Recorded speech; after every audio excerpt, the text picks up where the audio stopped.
Welcome to the spoken tutorial on modifying the page layout. In this tutorial, we will learn about layouts, block configuration and permissions, and removing and reordering blocks.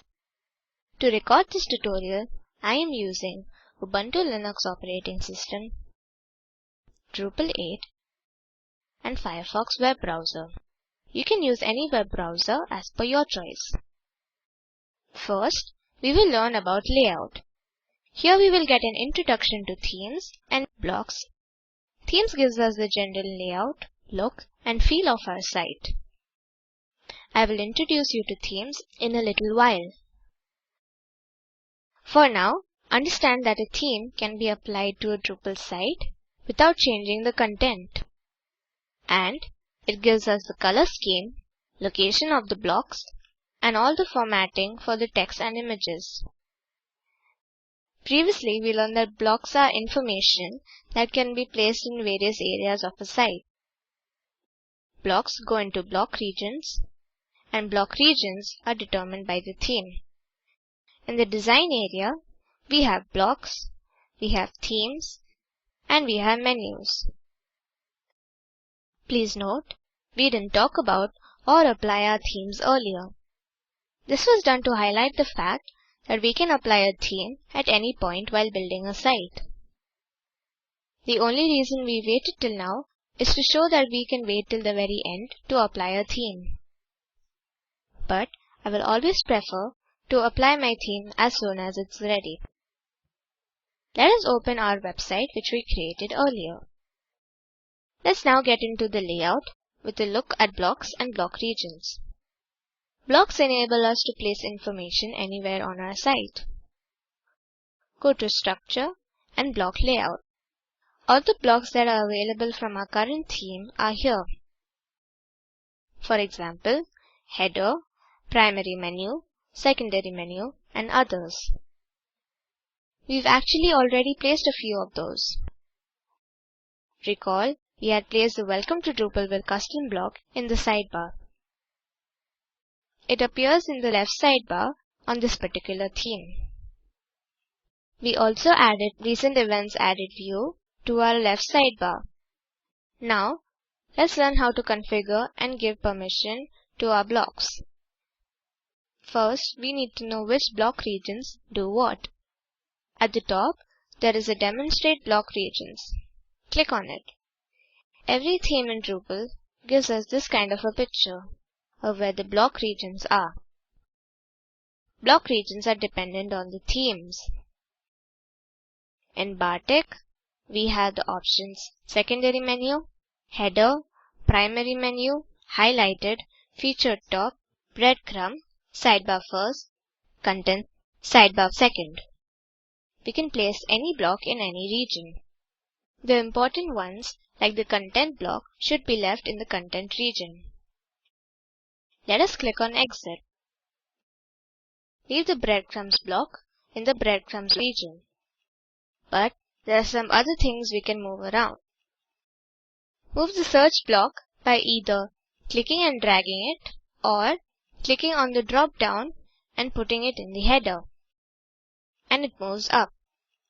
Similarly, move the Welcome to Drupalville to the top of the sidebar first. Save the changes by clicking on the Save button. Now, let's go to the home page to save the changes.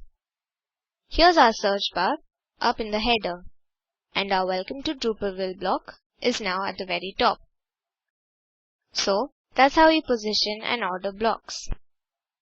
Now, we will move to configurations and permissions of blocks.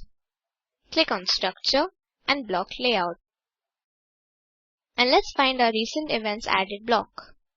Right now, it's in Sidebar First, and is visible on every page. Click on Configure. Right now, Recent Events Added block is visible everywhere.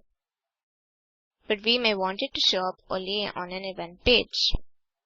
Put a check mark in Events and click Save Block. Once again, scroll down and click Save Block button again.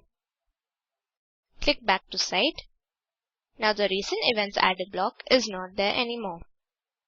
But if we go to an event, we can see recent events added. Now, up here under the Welcome to Drupalville block, we see the welcome message, which is not necessary once we have logged in. Let's hide that. Just click on the little pencil here and choose Configure Block. One of the great things about Drupal is we can edit the front end using the pencil or the gear. Instead of restricting by content type, let's restrict it by an individual page. See here, specifying pages by using their paths.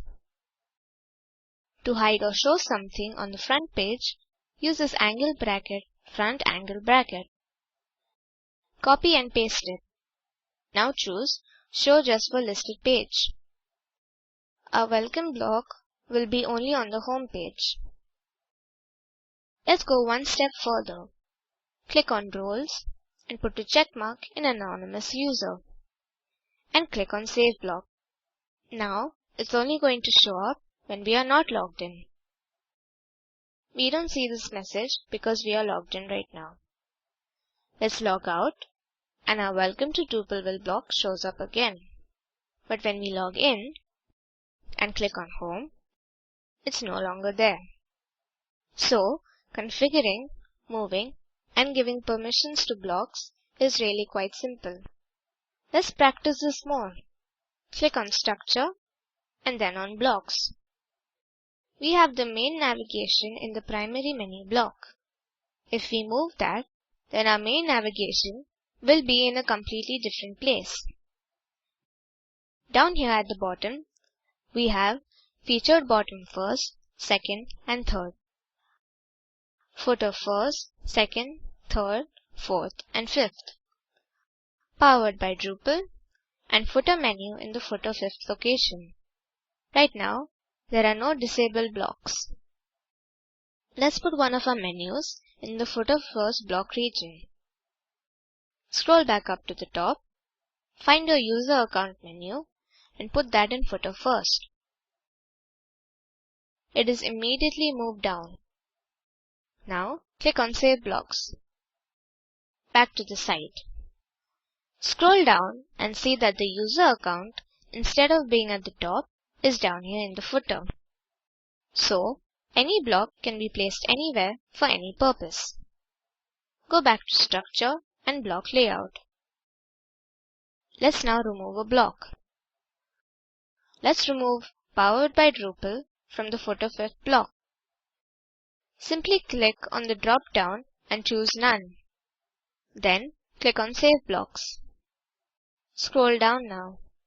We can see that Powered by Drupal block is now in the Disabled block region. Click on Back to Site to see that it's totally gone. With this, we come to the end of this tutorial. Let us summarize. In this tutorial, we have learned about layouts, block configuration and permissions, and removing and reordering blocks.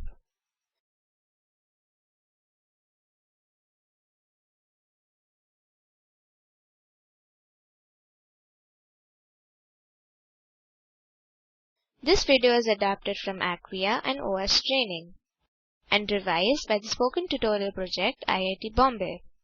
The video at this link summarizes the Spoken Tutorial project.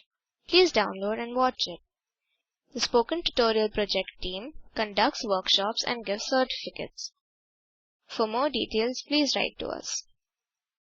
Spoken Tutorial Project is funded by NMEICT, Ministry of Human Resource Development, and NVLI, Ministry of Culture, Government of India. This is Vanessa Workey signing off. Thanks for joining.